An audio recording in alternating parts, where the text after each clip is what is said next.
Então este aqui é o mapa que me ofereceu um amigo meu do mundo global, onde eu vou marcando, e sim, com alguma cautela, mas nem sempre, os sítios onde vou e tenho exposições, mas é um bocado misturado, não tenho exposições nestes sítios todos, mas já estive nestes sítios todos.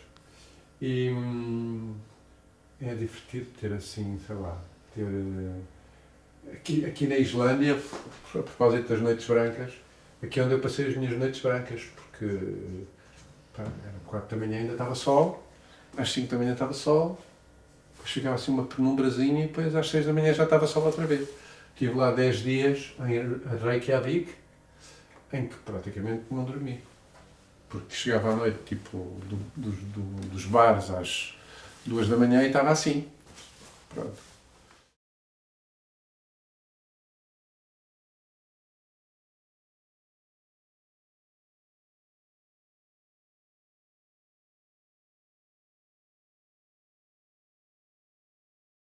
Olá, Julião. Hoje é dia 17 de maio de 2014, estamos aqui no teu ateliê.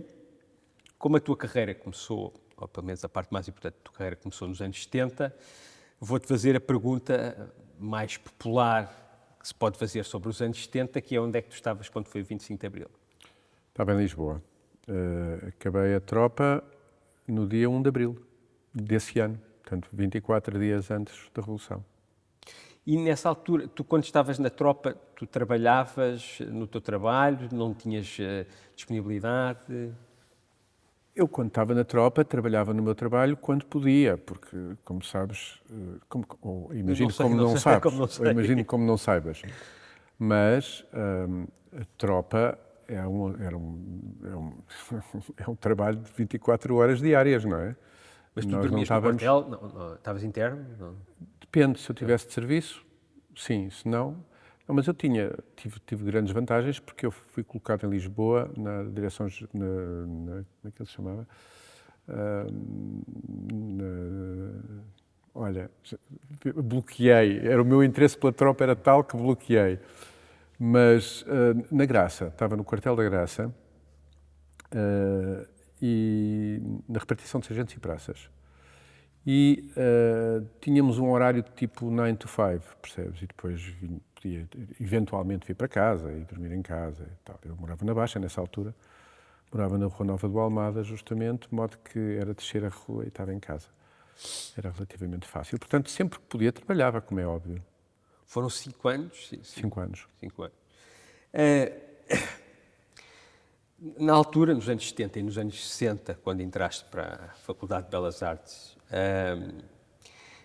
o acesso à informação era muito diferente do que é agora, era muito mais reduzido, nós éramos ainda muito mais periféricos geograficamente, os materiais com certeza não abundavam, mas tu parece na tua carreira teres sempre tornado isso uma força. Portanto, o uso do papel pardo, portanto, as adversidades, parece que tu sempre as puseste a teu favor. Tu achas que se tivesses nascido numa sociedade como é a de agora, em que tudo é mais fácil, pelo menos no sentido em que nós conseguimos recorrer à informação, aos materiais e até ao mercado, isso de alguma forma te poderia ter paralisado? Tu gostavas de ter vivido numa situação mais fácil? Não, vamos lá ver. Primeiro, naquela altura não era a Faculdade de Belas Artes, era a Escola Superior de Belas Artes de Lisboa, era a ASBAL. Relativamente ao resto, isto foi apenas uma pequena parte, relativamente ao resto, eu sou a mesma pessoa que era. Eu gosto de viver quando vivi. Gosto de nascer quando nasci, gosto de ter entrado para a Faculdade de Belas Artes quando entrei, em 1967, ou 67 ou 68, agora também o Alzheimer não me deixa sossegar, 67. Mas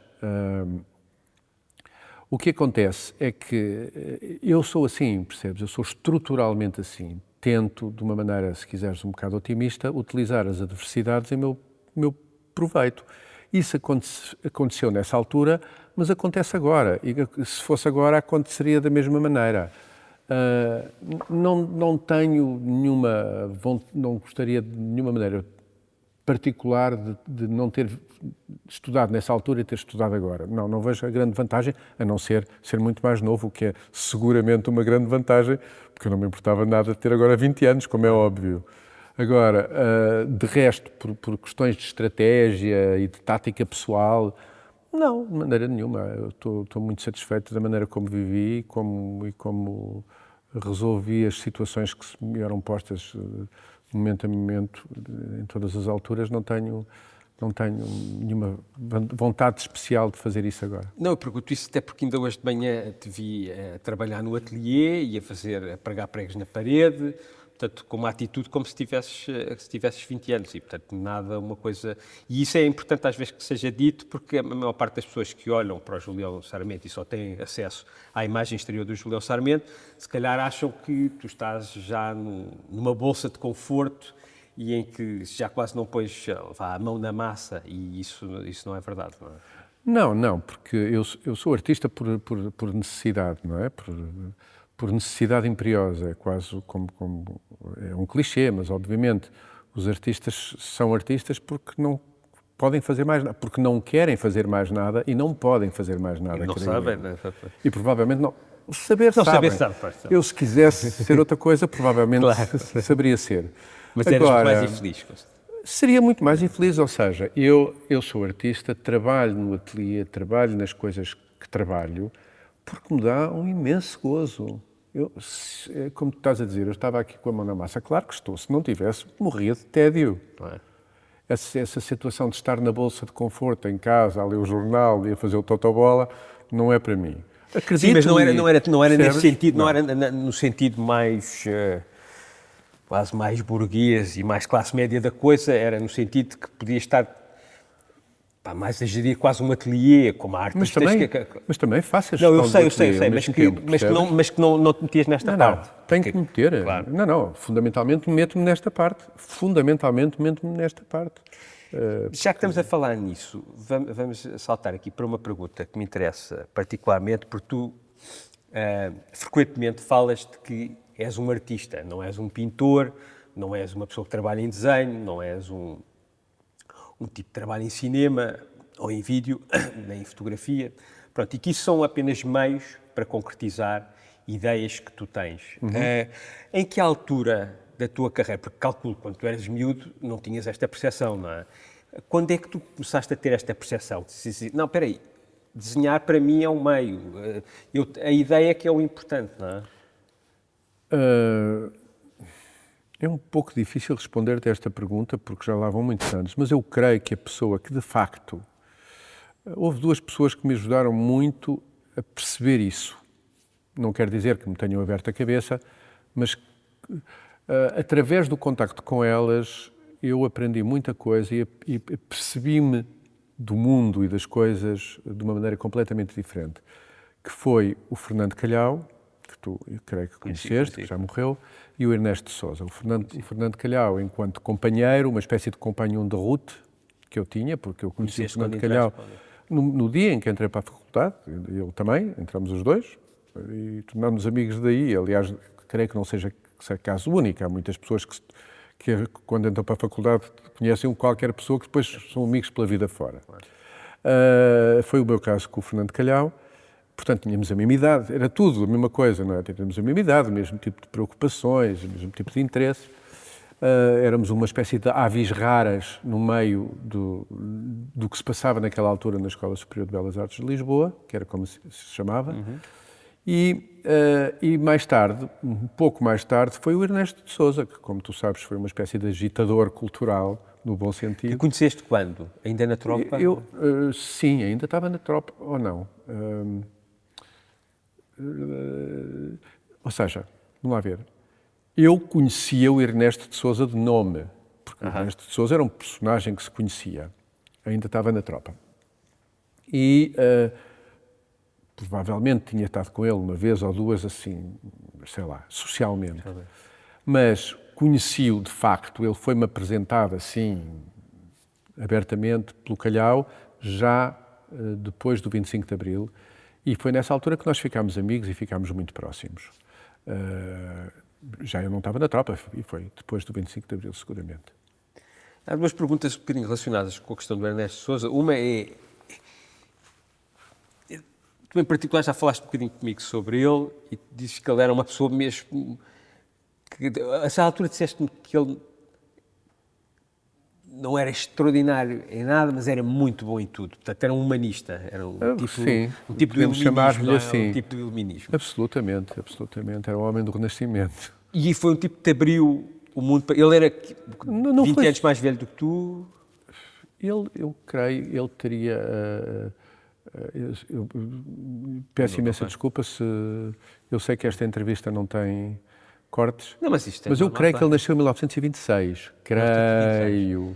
Mas posso estar enganado. Teria 80 e tal anos agora se fosse vivo. Pronto. Creio que foi, portanto, era consideravelmente mais velho do que eu. Claro, estava perto dos 90. A outra pergunta é... Nos anos 60 e para trás, eu acho que deve ter sido mais ou menos sempre assim, mas isto é o que eu sei, nos anos 60 e nos anos 70, as vanguardas artísticas chegavam normalmente desfasadas a Portugal 5 a 10 anos, não é? Nem era só as vanguardas artistas, era o estilo. Era 5 a 10? Se calhar mais, pronto. Eu diria que mais. Então pronto, estou a ser otimista. Mas o que me interessa aqui é, tu agora olhando retrospectivamente para os anos 70 e vendo o que tu, Ernesto, Calhau, faziam nessa altura, parece-te que estavam atrasados e que estavam a fazer o que nos anos 60 na América tinha sido feita, ou havia qualquer coisa de especial que vocês faziam, porque eram portugueses, porque tinham outra cultura, porque eram outras pessoas, ou genericamente Essa pergunta tem várias respostas. Primeiro, eu acho que em determinada altura uma nova geração... É curioso porque, no fundo, é a geração do maio de 68, que é a nossa geração. Que é a nossa geração.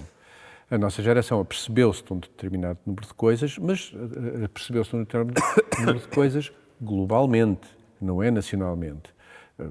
Todos os movimentos contestatários que existiram, não foi só em Paris, não foi, quer dizer, foi nos Estados Unidos, foi, quer dizer, foi em todo lado, na realidade.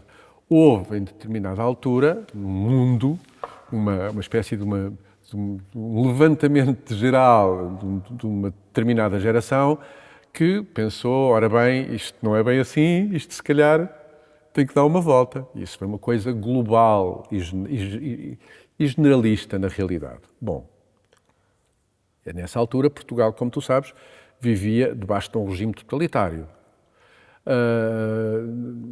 As pessoas, nós não tínhamos liberdade de expressão, como é óbvio, portanto não podíamos fazer aquilo que faziam nos Estados Unidos, onde também não havia liberdade de expressão, mas fazia de conta que havia. Cá não havia e não havia mesmo. É uma coisa muito engraçada dizer isto sobre a América. Cá não havia, mas não havia mesmo. Também não era como em França. Portanto, nós tínhamos os nossos próprios condicionamentos intelectuais. Mas esse air du temps, esse zeitgeist que pairava pelo mundo todo, era uma coisa que se sentia, que nós não sabíamos exatamente porquê e não sei o quê, e tudo isso se sentia.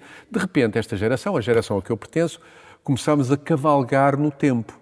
Começámos a perceber que Portugal estava mais do que 10 anos, o que tu dizias, com todo o respeito, bastante mais, e começámos a correr atrás do comboio cultural do mundo. Ora bem, fizemos um sprint. O que eu creio que aconteceu, eu não sou um especialista na matéria, obviamente, mas vivi estes anos todos e apercebi-me disso, é que nós fizemos um sprint tal, e enquanto fizemos esse sprint, as coisas foram gradualmente sendo aproximadas da cultura vigente. Em determinada altura apanhámos, e quando apanhámos já não saímos. Quer dizer, houve ali um hiato, que foi o momento em que nós íamos atrás, tal, mas a partir do momento em que chegámos lá, continuamos. Claro. E ficámos num sentido de paridade em relação a todos Claro, os sim, outros, seguramente. que sem dúvida a partir dos anos 80 existe. Claro. Portanto,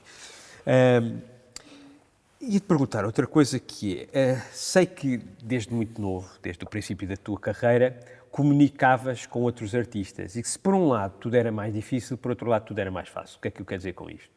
Não havia internet, não havia e-mails, não era só carregar num botão e a tua mensagem ou a tua carta estava em casa de outra pessoa, as coisas demoravam 15 dias a chegar, mas parece-me que havia mais disponibilidade dentro do mundo artístico para responder e para dialogar. Como é que tu começaste nesse processo? Lembraste a certa altura, vou escrever a alguém, ou porque vi o trabalho de uma pessoa que me interessou? Como é que isso começou? Justamente assim, justamente assim. Eu comecei a perceber, através de conversas, e isso era uma coisa que a prática assim o determinava, que eu tinha, nomeadamente e fundamentalmente com o Fernando Calhau, que era, como eu te expliquei, era assim, o meu companheiro, foi o meu companheiro de ruta nessa altura, até à morte dele, na realidade. Nós sentíamos assim uma espécie de cisnes pretos no meio dos patos, porque estávamos fora de contexto, percebes? Quer dizer, éramos não fazia muito sentido. Tudo aquilo que nós queríamos, pensávamos, almejávamos, gostaríamos, não correspondia àquilo que todos os outros, que eram os nossos companheiros da altura e colegas da altura, que queriam. Portanto, eles queriam ser professores? Sim, fundamentalmente. Digamos que 90% das pessoas que iam para... Naquela altura, a Escola Superior de Belas Artes de Lisboa tinha 3 cursos. O curso de pintura, o curso de escultura e o curso de arquitetura. Quem ia, para o curso de arquitetura, as pessoas queriam ser arquitetos, como é óbvio. Nos cursos de pintura e de escultura, as pessoas queriam ser professores. Eu diria que 95% das pessoas queriam ser professores de artes visuais ou professores de desenho, como se dizia naquela altura. Não pensavam mesmo em alguma vez ser artistas. Eu lembro-me de ter conversas com imensos colegas meus que para eles serem artistas era assim, uma coisa obtusa, não fazia nenhum sentido. Eles estavam ali para ser professores. Não era o meu caso e do Calhau. Nós queríamos ser artistas. E até nos interrogávamos se valia a pena estar na Escola de Belas Artes para ser artista. E palavra puxa palavra, conversávamos e chegámos à conclusão, fundamentalmente eu que era... O Calhau éramos diferentes, éramos pessoas completamente diferentes e tinha estratégias e técnicas completamente diferentes das minhas, embora no global pensássemos da mesma maneira e gostássemos das mesmas coisas. Ideologicamente eram parecidos. Éramos muito parecidos, em termos estratégicos variávamos. Mas eu comecei a perceber assim e a perceber-me em termos muito práticos e candidamente.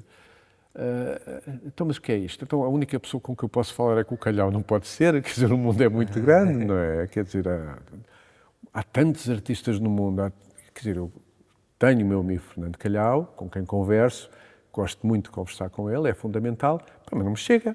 Isto não é uma espécie de casamento monogâmico. Portanto, comecei a pensar, a ver nas revistas a que tinha acesso e tal, quem seriam as pessoas com as quais eu me identificava a nível de trabalho. E depois, de uma maneira mais cândida ainda, comecei a escrever. Escrevia, arranjava, já não sei como... Lembras-te da primeira vez que te responderam? Lembro-me.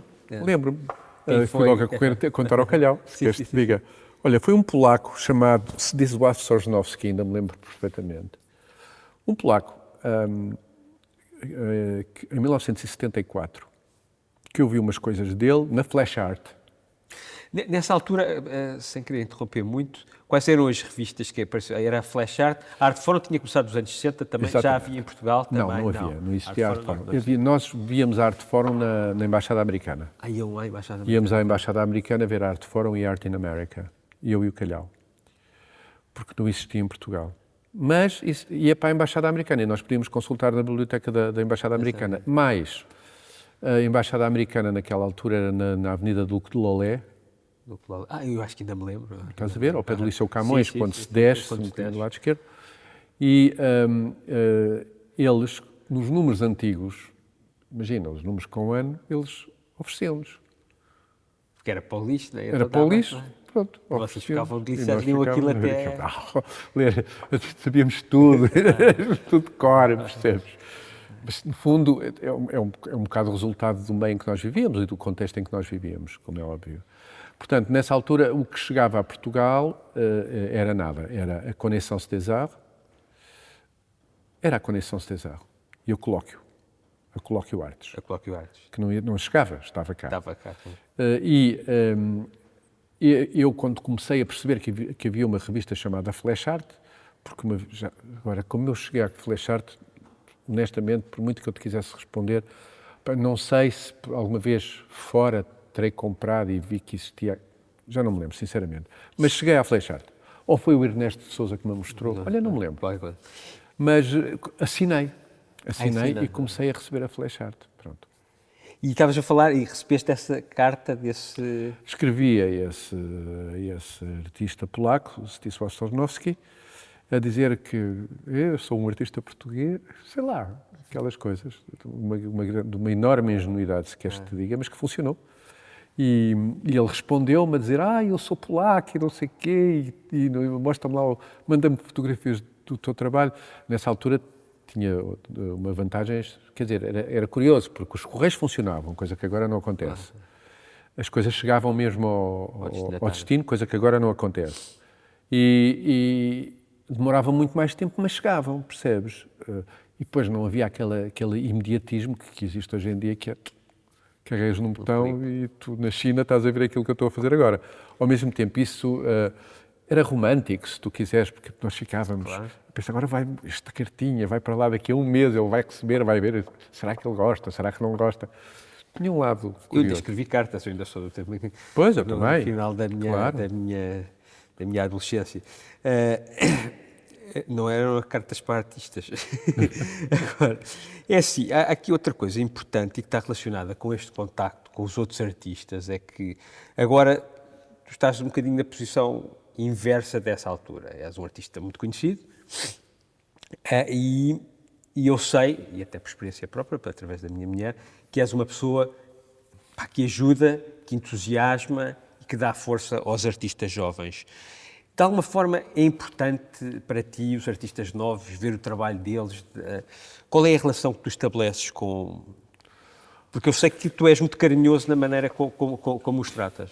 Bom, não sei, ainda bem que é a fama que eu tenho. É a fama e eu é melhor assim do que ao contrário, seguramente.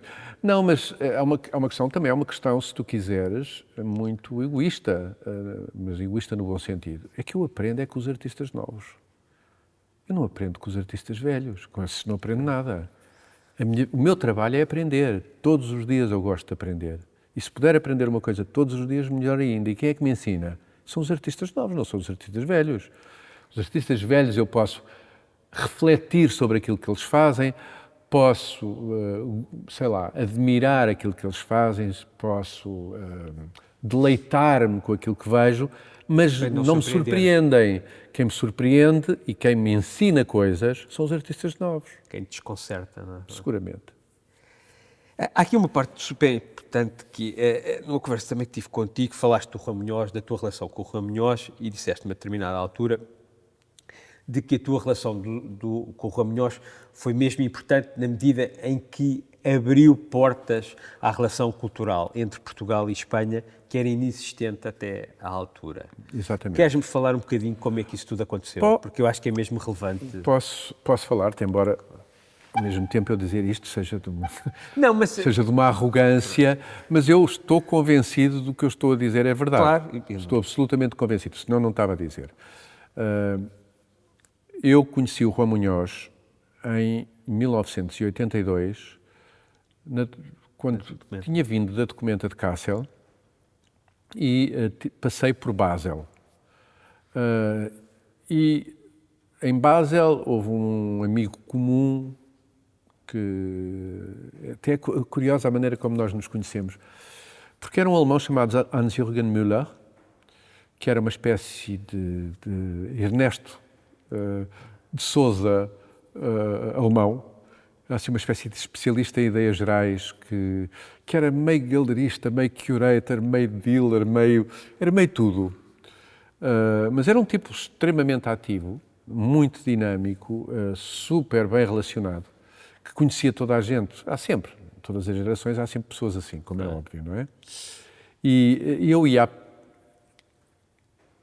Exatamente, não. Eu ia a passar por um daqueles corredores de Basel e começámos a falar, porque eu tinha acabado de estar uns anos antes, tinha estado numa exposição organizada por ele chamada Europa 79, em Stuttgart, do qual ele era essa exposição tinha sido organizada pelo Max Hetzler, por uma chamada Ursula Schur e por ele, pelo Hans-Jürgen Müller, e estávamos a falar da exposição e da participação. Houve 2 portugueses nessa exposição, que foi a Helena Almeida e fui eu. E estava eu a falar com ele, quando de repente passa assim uma figura no corredor e ele deita-lhe a mão e diz assim: agora tenho que vos apresentar. E vira-se para o Juan Munhoz e diz assim: este é o Juan Munhoz de Portugal e este é o Julião Sarmento de Madrid. Pronto, e foi assim que nós fomos apresentados, eu como sendo o Juan Munhoz de Lisboa e ele o Julião Sarmento de Madrid. O que já diz muita coisa, claro, que quer dizer muita coisa. Começámos a falar, tornámos imediatamente amigos, há aquelas empatias imediatas que existem entre as pessoas. E o Juan Munhoz tinha a tua idade? Não, o Juan Munhoz era mais novo do que eu. O Juan Munhoz nasceu em 46, eu nasci em 48, portanto ele era 2 anos mais novo do que eu. Mas 2 anos, naquela altura, não significava muito pouco. Significava que quando eu o conheci, eu era mais famoso do que ele. Depois isso foi rapidamente resolvido, esse assunto. Espanhol. Porque ele era espanhol. Eu tinha acabado de vir da Documenta, quer dizer, um artista na Documenta era, não é? Claro. Mas rapidamente ele deu a volta ao assunto e hoje em dia o Juan Munhoz é quem é e eu sou quem sou, não é? Portanto, onde é que eu ia? Nessa altura, como tivemos a oportunidade de conversar outro dia, as relações a nível, as relações culturais, eu gostaria fundamentalmente de falar da minha área, que são as artes plásticas, porque é capaz de vir uma pessoa do cinema ou da literatura dizer não é bem assim. Não. A nível das artes plásticas, as relações entre Portugal e Espanha não é que fossem fracas, é que não existiam. Eram completamente inexistentes. Mesmo se tu quiseres e te pensares e te reportares um bocado aos anos passados, os portugueses e os espanhóis andavam sempre um bocado às avessas, não é? Desde o futebol ao hockey em patins e aquilo andava sempre tudo. Esta proximidade que existe hoje em dia não existia. Quer dizer, isto não é do teu tempo, imagino eu, mas não era bem assim. Os portugueses e os espanhóis estavam bastante de costas voltadas nas artes plásticas, então era completa. Essa atitude era absoluta, porque não havia a mínima relação entre Portugal e Espanha. O facto de eu me ter tornado amigo do Juan e do Juan se ter tornado meu amigo e começámos a frequentar-nos com uma assiduidade inacreditável. Eu praticamente, nessa altura, como deves calcular, não havia autoestrada Lisboa. Sim, passava-se a montanha, nas curvas. Madrid, aquilo era um filme. Nós íamos eu morava no Estoril. Ia da autoestrada até... Não, ia na Marginal até para aí... Ao Estádio Nacional. Depois havia aqueles 2 km de autoestrada até Lisboa. Depois atravessava-se Lisboa. Quer dizer, era uma peripécia para chegar a Madrid naquela altura. Mas, não obstante, eu 2, 3 vezes por mês ia a Madrid. E ele 2, 3 vezes por mês vinha ao Estoril. Portanto, era uma relação muito próxima, até fisicamente muito próxima. Nós passávamos a vida em casa um do outro. Bom, isso fez o quê? Provocou que eu começasse a conhecer Espanha e a gostar de Espanha. Torrelodonas e Madrid, mas pronto. E ele a conhecer o Estoril e Lisboa e a gostar do Estoril e Lisboa. E então eu comecei a apresentá-lo aos meus amigos aqui, aos artistas, quer dizer, que eram os meus amigos, os artistas meus amigos nessa altura, desde o Alexandre Melo, ao Zé Pedro Croft, ao Rui Chaves, todos eles conheceram o Juan Munhoz. Eu lembro-me que o Juan Munhoz foi comigo à primeira exposição do Zé Pedro Croft na Galeria Léo. Foi a primeira exposição, salvo erro, a primeira exposição individual que ele fez, que era uma galeria que havia no Bairro Alto. Eu fui com o Juan Munhoz a essa inauguração do Zé Pedro Croft. Fui com o Juan Munhoz à primeira inauguração, também na Leo, do Rui Chaves, uma exposição que se chamava Pássaro Ofendido. Ou seja, o Juan, através de mim, começou a fazer parte deste grupo estabelecimento português. do establishment português e vice-versa. Eu ia a Madrid, ia à inauguração daquele ateliê, e comecei a dar-me tanto com os artistas espanhóis como me dava com os artistas portugueses. Portanto, começou a haver esta simbiose, percebe? Esta osmose de conhecimentos de um lado e do outro, o que isto, sabes como é que é? Isto é viral. E as coisas começam a ser contaminadas. Depois, através de um vem outro, e depois através de outro vem outro, e de repente começou a haver uma relação, de facto, entre Portugal e Espanha. A todos os níveis. Hoje em dia não é tanto assim, não é? Porque tu tens relações também com os Estados Unidos, com a Inglaterra, e hoje em dia já não é não é o país com quem tens maior relação. Não, não, mas continuo a ter grandes com relações certeza. com a Espanha. Eu continuo a ter 2 galerias em Espanha. 3. 2. Mudando um bocadinho de conversa, assim, nós sabemos que o cinema é determinante na tua obra.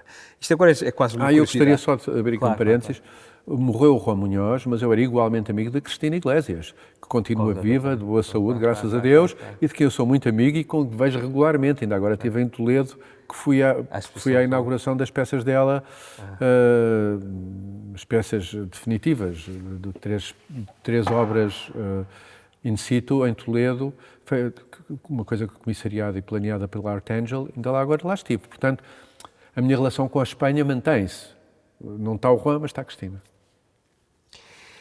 Mudando de conversa, sabemos que o cinema é determinante no teu trabalho. Agora, isto tem mais uma curiosidade. Tu tens 2 obras, portanto, tu tens uma série de filmes que fazes nos anos 70, mas infelizmente grande parte perde-se, não é? Porque há um incêndio em tua casa ou no foi Ministério. Quer dizer, eu tive 3... Houve 2 incêndios onde, na realidade, eu perdi as obras, eu perdi toda a minha obra 3 vezes. Queres que conte esta história agora, ou não? A primeira vez, eu tinha um ateliê na rua, por acaso é bom que isto fique registado, pode ser que alguém apareça.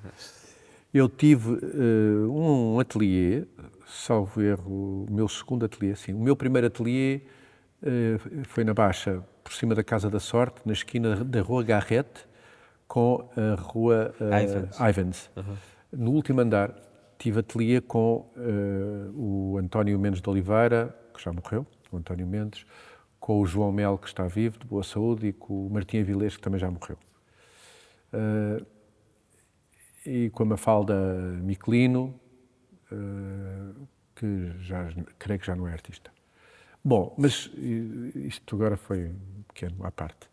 O meu segundo ateliê era na Rua Passos Manuel, onde, em determinada altura, no prédio em determinada altura, existiu a livraria Assírio Alvim. Não sei se sabes qual, nem sei se ainda existe lá. Passos Manuel, claro, e tem a galeria cá em baixo. Ainda existe, ainda existe. Rosa. Eu penso que eles ainda estão aí, porque eles depois foram para a Baixa e depois voltaram para aí outra vez. Certo. O meu ateliê era no último andar desse prédio. Ainda não existia a Assírio Alvim. Ainda não existia. Foi no último andar desse prédio. Eu tinha dificuldades económicas, como todas as pessoas naquela altura, e enquanto estava na tropa eu tinha o ateliê e tal, mas não tinha dinheiro para pagar aquilo, ia pagando aqui, ia pagando acolá. Quando veio o 25 de Abril, eu acabo a tropa, veio o 25 de Abril, eu não tinha empregos, fazia uns pescados aqui, uns pescados acolá. Moral da história, fui ficando sem dinheiro para pagar o ateliê. Resta dizer-te, e isto é que é a parte interessante e é curiosa de toda esta conversa, aquele foi o ateliê, provavelmente, que eu tive durante mais tempo, enquanto estive na Escola de Belas Artes. E uma das pessoas assíduas daquele ateliê, entre outras, mas era o Fernando Calhau. E nós fizemos vários trabalhos em conjunto. Obras a meias. Nesse ateliê? Nesse ateliê. E eu tinha, nesse ateliê, além de livros e de coisas do género, tinha todo o meu trabalho do tempo de escola, tinha muito trabalho do Calhau do tempo de escola e tínhamos muito trabalho que tínhamos feito os 2 em conjunto, inclusivamente esculturas. Fizemos esculturas a meias, assinadas pelos 2. Vou-te contar isto para perceberes porque é que é esta conversa toda. Quando venho da tropa, meio desvairado, 25 de Abril, a loucura, comecei a não ter dinheiro para pagar a renda, fui deixando de ir ao ateliê, porque porque, digamos que a pessoa porteira do ateliê morava mesmo ao lado da porta do ateliê. Quando eu ia entrar, ela aparecia logo, tão horrenda. E comecei a deixar de ir. E comecei a deixar de ir, comecei a ir uma vez por semana, depois comecei a ir uma vez por mês, porque depois, sabes como é que são estas coisas? Depois a dívida cada vez se amontoava mais, estás a perceber? Até que pura e simplesmente deixei de ir ao ateliê. Não só, mas isto sou eu que sou meio louco, não só deixei de ir ao ateliê, como deixei ficar lá tudo. No ateliê estava tudo.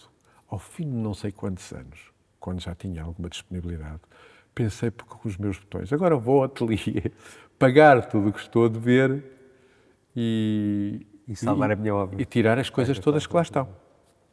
Cheguei ao ateliê, veio-me uma senhora velhinha que disse, ateliê? Não, isto aqui não é um ateliê, isto aqui é a minha casa. Já moro aqui há 2 anos. E antes de eu morar aqui, morava um casal de jovens. E eu disse assim, então, mas isto era o meu ateliê. Ai, não sei de nada. Então, e não sabe de umas coisas que, entretanto, a porteira tinha morrido. Portanto, isto, to make a long story short, como diria o outro, há, neste momento, N obras minhas, N obras do Fernando Calhau e obras feitas a meias, fora livros e discos e não sei o quê, que não sei onde é que estão no limbo, que desapareceram completamente. Ora bem, isto tudo para dizer o quê? Das duas uma, ou foram anexadas por alguém que lá foi, ou foram para o lixo, mas também acho estranho que se alguém tivesse aquilo, nesta altura, que eu sou minimamente conhecido, ninguém tivesse aparecido a dizer que há uma coisa daquela. Pronto. A segunda vez, já vou-me adiantar, devido ao adiantado da hora, a segunda vez foi que, quando eu trabalhava na Secretaria de Estado da Cultura, estava destacado na Galeria Nacional de Arte Moderna, vulga Galeria de Belém, no Mercado do Povo, tinha lá o meu ateliê, tinha lá tudo, e houve um incêndio, como tu sabes, em 1981, no verão de 81, que ardeu tudo. Ardeu tudo, ardeu o meu trabalho todo, e outras coisas, mas estamos a falar de mim. Ardeu o meu trabalho todo, menos as coisas que eu tinha na casa da minha primeira mulher, que era na Rua Nova do Almada. Tudo isso escapou, graças a Deus, ao incêndio. Mas, em 1988, houve um incêndio do Chiado. O que tinha escapado ao incêndio de Belém, ardeu no incêndio do Chiado.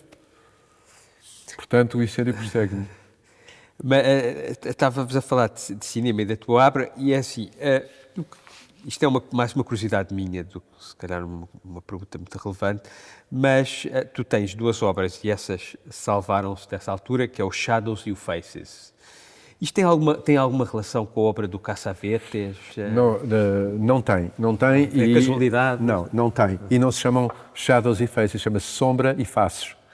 Desculpa, deles é que se chamam assim, mas... mas isto é extraordinário. Eu era sempre fui muito louco por cinema. Comecei a gostar do Cassavetes a partir do primeiro filme que veio cá a Portugal, que eu vi dele, chamado Minnie and Moskowitz. E depois, tudo o que era do Cassavetes eu via. Nessa altura nunca tinha vindo a Portugal o Shadows nem o Faces. Eu nem sequer sabia dos Shadows e do Faces. Claro. Eu sei que é muito difícil as pessoas acreditarem nisto, porque é tão fora de comum. Não, mas eu quando fiz o Faces e os Shadows, não fazia a menor ideia que o Cassavetes, que aliás é um dos meus heróis, tinha feito os Shadows e o Faces, que aliás não tem nada a ver com os meus filmes, mas tem os mesmos títulos, curiosamente. Falando outra vez um pouco da tua obra, eu esta pergunta até tenho aqui escrita e vou mais do que diz ele, vou lê-la. Em toda a tua obra, mas particularmente nos anos 70, o animal é um tema importante. Os animais são um tema importante. O que eu te ia perguntar é se o animal é mais importante no seu sentido mais ecológico, ou seja, o animal é um pouco injustiçado pelo homem, ou interessa-te mais os instintos predadores e amorais que os animais têm e que no ser humano estão, de alguma forma, recalcados pela cultura ou por outra coisa qualquer? Eu dir-te-ia que estás a fazer essa pergunta um bocado fora de tempo, porque se tu me tivesses feito essa pergunta nos anos 80, eu se calhar era capaz de te responder. Mas desde essa altura que eu não ligo muito a isso, ou seja, desde essa altura que a figura do animal não é uma coisa que seja presente no trabalho que eu faço, nem pouco mais ou menos. Portanto, estou completamente afastado disso. Mas posso garantir-te uma coisa, não era seguramente por nenhuma preocupação ecológica ou humanista. Também calculei que sim. Era pela segunda via, seguramente. Pela segunda via, Com seguramente. certeza. Pronto. E tu continuas a sentir esta pulsão que muitos artistas têm para transgredir, para subverter. Claro que sim, acho que a arte é transgressão. Claro. A arte tem que ser transgressão para mim. A pergunta que te vou pôr a seguir tem a ver com a passagem dos anos 70 para os anos 80, em que nos anos 70 pronto, tu trabalhas mais com vídeo, fotografia e voltas a desenhar e a pintar nos anos 80. Eu não sei se deve ser um pouco antes ainda de fazer as Noites Brancas, não é? Não sei qual é o processo, portanto, antes de fazer as Noites Brancas. E eu li que tu dizes que fazes isso um pouco porque sentias que a tua obra estava a ficar demasiadamente cerebral. Por isso, eu queria perceber um pouco como é que, no processo de pintar ou de desenhar, no teu processo de desenhar, a coisa se torna menos cerebral, ou seja, qual é o... Por uma razão muito simples, como todo o trabalho pós-conceptual realizado pela arte portuguesa nessa altura, eu digo pós-conceptual porque nunca houve arte conceptual em Portugal, houve sempre arte pós-conceptual, porque na altura da arte conceptual os portugueses não estavam a fazer isso, mas era uma arte extremamente analítica e muito cerebral, porque, para já, e por razões às vezes muito práticas, porque nós... Já ando sempre à volta deste assunto, mas que era um assunto de tal modo premente e de tal modo importante que eu não posso fugir dele, que eram as dificuldades económicas. Nós trabalhávamos com coisas caras. Fotografia era uma coisa cara. Filme era uma coisa cara. Eu lembro-me que fazíamos bobines de 3 minutos de Super 8, era uma pipa de massa. A gente tinha que andar a fazer contas à vida, que depois iam ser... Eram feitas aqui, depois tinham que ser reveladas em Paris ou na Alemanha, etc. Bom...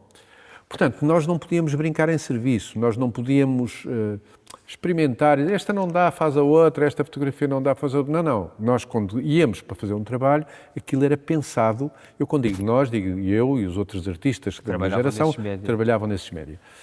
Nós, quando íamos para aquilo, tínhamos a certeza absoluta, porque não havia dinheiro, não havia verba para fugir muito daquilo que nós queríamos fazer. Logo isso tornava o trabalho muito mais, se tu quiseres... muito menos surpreendente, porque o resultado, de uma maneira geral, correspondia rigorosamente àquilo que nós tínhamos pensado. Portanto, nós não éramos surpreendidos pelo nosso próprio trabalho e foi isso que eu comecei a sentir falta, de ser surpreendido pelo meu próprio trabalho. Quando eu comecei a trabalhar, resolvi retomar a pintura, que aliás eu gostava. Eu recomecei a pintar no início de 79, que aliás é uma coisa curiosa. Há pouco tempo o Bruno Marchand foi comissário, foi curador de uma exposição minha na Árvore, chamada Parósia, em que são reconstruídas 3 instalações de 1979, dessa altura. Eu falo porque parece que de repente eu estou assim a fazer fotografia e trabalho pós-conceptual e no dia a seguir estou a fazer desenhos, não é assim? Claro. As coisas têm um tempo. Tem uma organicidade. Exatamente. Mas eu, quando comecei a fazer isso, eu comecei a sentir que eu próprio podia ser surpreendido pelo trabalho que estava a fazer. Eu, inclusivamente, chegava ao ponto de ir para o meu ateliê. O meu ateliê, nessa altura, era um quarto na minha própria casa, aqui no Estoril, na cave da minha casa que se chamava Alcamé, que é muito representada no meu trabalho da altura, porque era muito vivencial e era muito autorreferencial, se tu quiseres.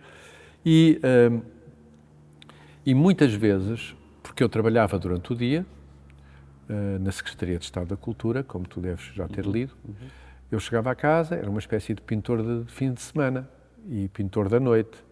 Por isso é que aquela série aparece com o título das Noites Brancas. Muitas vezes eu fazia de propósito aquilo que o Matt Mullican fez de outra maneira, que o Matt Mullican submetia-se à hipnose para fazer coisas. Eu apanhava grandes tosgas, grandes bebedeiras, para não era pelo prazer de beber, era para ficar toldado e ver o que é que saía comigo naquele estado, percebes? Era uma espécie de experiência, era uma espécie de catarse, se tu quiseres. E, na realidade, muitos desses quadros que eu fiz nessa altura, eu nunca... Eu vou dizer uma coisa que vai chocar imensas pessoas, provavelmente. Eu não gosto, nunca me droguei, não é isso, não é como o outro, I did not inhale. Não gosto de drogas, detesto drogas, odeio drogas com todas as forças da minha alma, porque não me sinto bem e não gosto de ser dono e senhor da minha cabeça. Gosto de ser dono e senhor da minha cabeça. Não gosto de me sentir com o pé fora do penico, percebes? Pronto. A não ser nessas alturas em que portanto, nunca fiz aquilo que montes de colegas meus faziam, que era as cocas, os charros e trabalhar. Nunca, o meu digamos... A minha máxima loucura era apanhar grandes bebedeiras, que ao mesmo tempo era agradável. Não, também não eram umas grandes bebedeiras, mas bebia à noite para me soltar um bocado, para ver como é que as coisas saíam. E aí, nesse aspecto, surpreendia-me, percebes? Ao mesmo tempo, isso era uma espécie do ar do tempo. Não era eu sozinho que senti isso, como tu sabes, por toda a parte, isso aconteceu. Até que se chamou o regresso à pintura. Exatamente. Falaste agora das Noites Brancas. As Noites Brancas são o nome de uma série. É a série que tu levas à Documenta, não é? Exatamente. Pronto. A primeira vez que eu fui à Documenta foi as Noites Brancas. Mas são também o nome de um livro do Dostoiévski. Exato. E são também um fenómeno meteorológico. Não sei se pode dizer meteorológico, que é nos países do norte da Europa, nunca fica de noite, o sol põe-se para lá do horizonte, mas fica ali e a luz permanece sempre. A luz e o branco são muito importantes no teu trabalho. Basta olhar para o nosso lado direito. Sim. Tu tens alguma ideia porque é que a tua relação com o branco é tão forte? É uma relação com o branco, é a relação com a luz? Não, sabes que nunca racionalizei isso. Nem nunca pensei muito nisso. Há um lado que eu deixo sempre ao acaso no trabalho que faço. Não, mas cheguei a uma determinada conclusão. É pela negação e não pela afirmação. Ou seja, em determinada altura eu comecei a pensar não usar o branco por opção, mas não usar as cores. Ou seja, para que é que eu hei de usar cores se não é preciso? Estás a perceber, pôr as coisas nestes termos. Tenho uma tela que é branca, naturalmente branca. Pronto. Digamos, o branco é, para todos os efeitos, na nossa civilização ocidental, é a neutralidade. Claro. As paredes são brancas, o branco não... É o que é? Está mesmo a pedir que se lhe meta qualquer coisa em cima, não é? Que tu metes, não é? Que tu metes ou não, ou não metes. Eu comecei a pensar assim, ok, está aqui uma tela branca, hipoteticamente. Para que é que eu vou meter aqui qualquer coisa? Só meto aqui qualquer coisa se o que eu meter aqui for relevante. Senão não vale a pena, mais vale deixá-la branco. Portanto, o raciocínio funciona a esse nível e não, vamos pintar isto tudo branco, estás a perceber? É por omissão. Aí é uma coisa que vai quase ao minimalismo. Não, vai completamente. Eu, no fundo, sou um artista minimal por decoração. Falando um pouco sobre as tuas telas, parece nas telas, já nas Noites Brancas isso acontece e depois mais tarde nas pinturas brancas também, que a ideia quando eu olho para estas pinturas, parece que tu usas as pinturas para espiares a tua própria intimidade. Não sei, isto tem algum sentido que eu estou a dizer? Claro que sim, claro que tem. E uso. Uhum. Claro que não preciso das pinturas para espiar a minha própria intimidade, mas o meu trabalho... Ou pelo menos para mostrar de outra... É sempre catártico, sempre. E é sempre autorreferencial. E quando não é, está perto disso. E, no fundo, há artistas que têm... Cada pessoa é um caso, como é óbvio, e há artistas, seguramente, artistas que têm outro tipo de problemáticas e têm outro tipo de interesses. O meu interesse é muito reduzido, é muito doméstico, se tu quiseres. Eu gosto de coisas pequenas, que onde o meu braço pode chegar.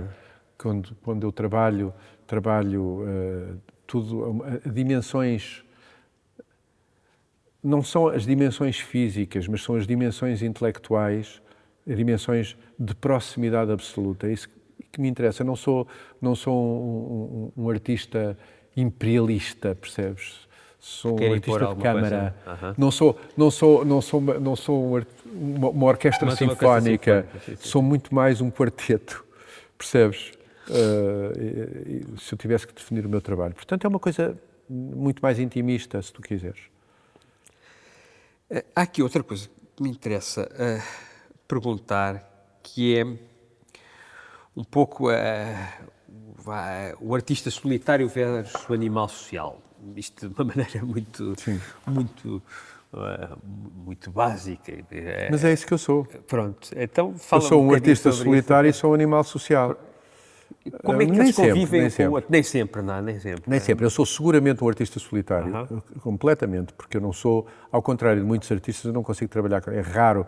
Embora eu goste muito de trabalhar em parcerias, e muitas vezes várias vezes com artistas que eu gosto e cujo trabalho me interessa, faço trabalhos de colaboração. Tem acontecido e continuará a acontecer seguramente. Eu, como vês, eu estou aqui, eu nem... Estou sozinho. Estou com o Romeu, que é o meu assistente, e se tenho de trabalhar, ele vai-se embora e eu estou aqui sozinho a trabalhar. Horas a fio. Horas a fio. Porque sinto-me bem, gosto, tenho essa necessidade. Eu não era Nós não falamos sobre isto, o prazer é super importante na prazer, absolutamente, completamente, com tudo. E há artistas que têm imensos assistentes, como tu sabes, não é? Claro. Imensos. Claro. Eu era incapaz. Já nem é por uma questão económica, era incapaz porque não conseguia conviver com tanta gente à minha volta enquanto eu tenho que trabalhar, porque preciso de um certo isolamento. Agora, eu agora ia dizer uma asneira, porque ia dizer, quando desligo e saio lá para fora, eu nunca desligo, eu estou sempre, sou sempre artista e sou sempre o Julião Sarmento, artista que está a trabalhar. Estou a trabalhar na minha cabeça, mas estou a trabalhar. Mesmo quando estou num jantar ou não sei o quê, eu estou constantemente a pensar em coisas. Agora, sou de facto um animal social, gosto imenso de me divertir, gosto da vida social, gosto de estar com pessoas, gosto de ir aqui e de lá. Não sou nada o protótipo do artista ensimismado, que está em casa, que se isola, que não se dá com ninguém, nada de todo. As coisas complementam-se, compensam-se. Sim, sou uma espécie de Dr. Jekyll and Mr. Hyde, se tu quiseres. Para acabar a entrevista, que é uma graça, começamos pela cultura popular, vamos acabar na cultura popular, e há um verso de uma famosa música do Hermano José, mais propriamente do Serafim Saudade, que diz: Serafim, Serafim, saudade, aqui estou e na verdade sei que sou o que sonhei, Serafim, Serafim sou eu, trago comigo o que é meu, este nome criei. É assim, tu parece ser um bocado o inverso disto, porque eu acho que tens 65 anos, eu ainda te sinto com uma pulsão, portanto, uma pulsão enorme e com uma insatisfação em relação ao que já fizeste, não é? E uma vontade enorme de fazer coisas novas. Espero que sim, claro que sim. Todos os dias, quando acordo a olhar para a frente, não acordo a olhar para trás. Eu nunca olho para trás. Mas o que tu resolveste no passado dá-te conforto para o que fazes? Com certeza. Eu acredito que o trabalho de todos nós, o meu, o teu, o vosso todo, não é? É um trabalho estratificado. Quer dizer, eu não podia estar a conversar contigo agora se não tivesse visto a entrevista que a Cristina Guerra te deu. Claro. E que o João Queiroz também te deu. Ou seja, tudo o que está a acontecer é alicerçado em coisas que já aconteceram antes.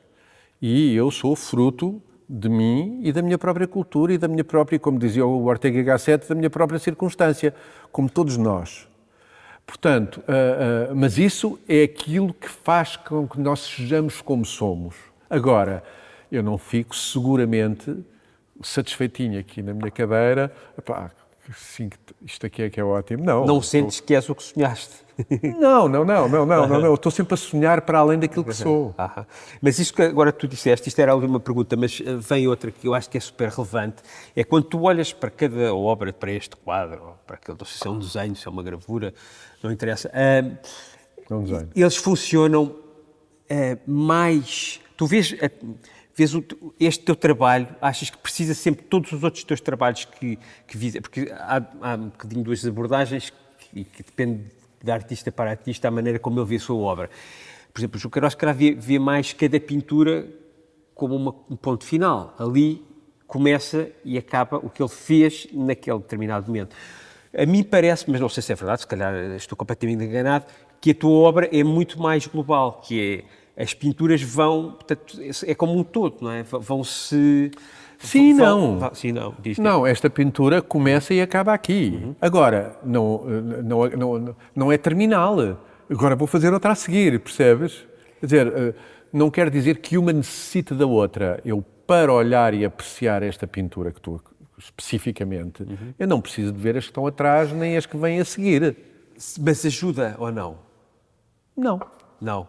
Não. Achas que elas são cada São uma... completamente autossuficientes. Mas tu desenvolveste uma linguagem nos últimos 40 anos, não é? Pronto, que facilita às pessoas... Sim, mas eu creio que isso acontece com qualquer artista, não é comigo especificamente, com qualquer artista. Alguns artistas são mais iguais que outros.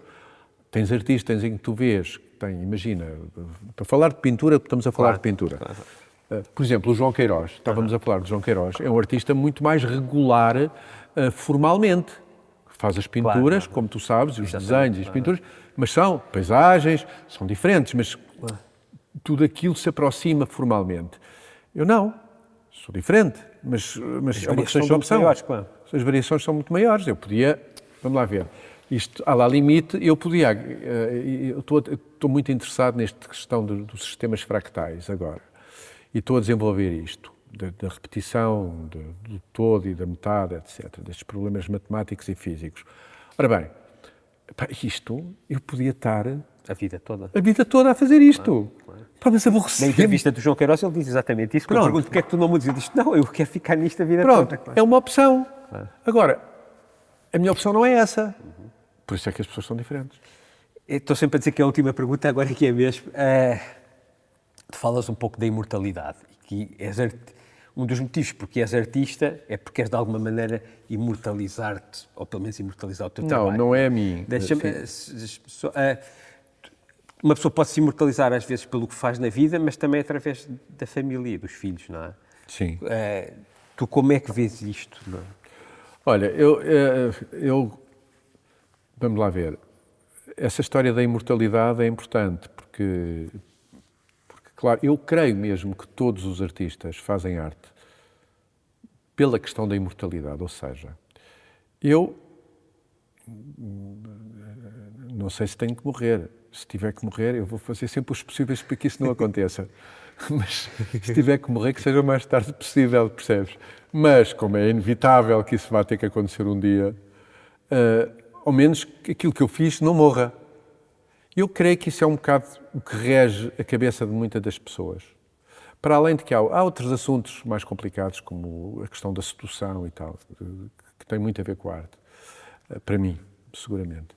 Mas, por outro lado, essa imortalidade, através dos filhos, através da família, mas é diferente, não tem a ver com a arte. Porque, por exemplo, eu tenho 2 filhos que não são eu, são eles, mas são o que ficará de mim, chamemos-lhe assim, fisicamente a respirar o que ficará de mim, mas são 2 pessoas que neste momento, e eu digo neste momento de uma maneira muito assintosa, porque é o que é verdade, não estão nem nessa, se calhar ficaram tão fartos de arte quando eram miúdos, que agora querem um bocado de sossego. Mas o que não quer dizer que daqui a uns anos eles não se dediquem à arte, ou não sejam artistas, ou não sejam galeristas, ou... Neste momento eles são completamente afastados disso. Portanto, eu acho que uma coisa não se pode juntar à outra, percebes? Olha, Júlio, eu gostei imenso desta entrevista, foi um grande prazer ter-te aqui e ficamos por aqui. Muito obrigado.